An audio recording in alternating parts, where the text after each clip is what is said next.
I've got Hill and Colin here checking out Infamous 2. What have we got? So it looks like Infamous 2 is going to feature user-generated content. You can actually create your own missions and sort of like play them out, the missions that you've made or the missions that other people have made for you, so that the game kind of never ends. Yep. So does that make it multiplayer, co-op, or what? No, it doesn't. I mean, it's organically presented in the single-player experience. So as you're seeing mission markers for regular missions that Sucker Punch made, you'll see ones that they've spotlighted that you also can play. So what keeps you from getting somebody's crappy mission?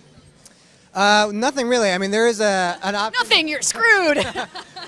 I can't imagine anyone would ever make a crappy mission, but you can actually filter it so that you can say, I only want the top rated of these types of missions. So you can say, I want the best races that anybody has made, so you can actually avoid any of that stuff. But, you know, like we saw with what they did with Little Big Planet 2, is that a lot of times you get trophies for doing, like, basically trying out new missions. So you might also be able to go, I want the newest missions of this type, just kind of see them and rate them. And, you know, there'll be some people who just want to try everything just so that they can be the first people to rate stuff. No, I'm going to assume you don't have to download the missions and play them. No, they'll like the ones that Sucker Punch thinks are best will be there, but you can ignore them. I think they're like lit up green instead of blue or whatever the usual markers are.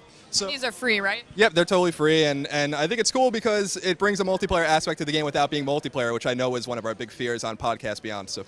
Do you think that this works for it or against it? I mean, would you have rather seen something like a multiplayer situation, or does this work for you? No, multiplayer doesn't belong in Infamous, in my opinion. So I think this is a nice way to get the community involved without having like multiplayer. I think everyone's going to be pretty happy with this. Cool. Any other new announcements? I am announcing that I'm looking forward to playing Infamous 2. You heard it here first. Colin?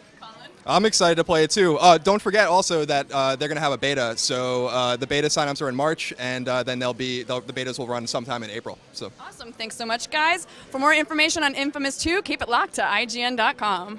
Yeah.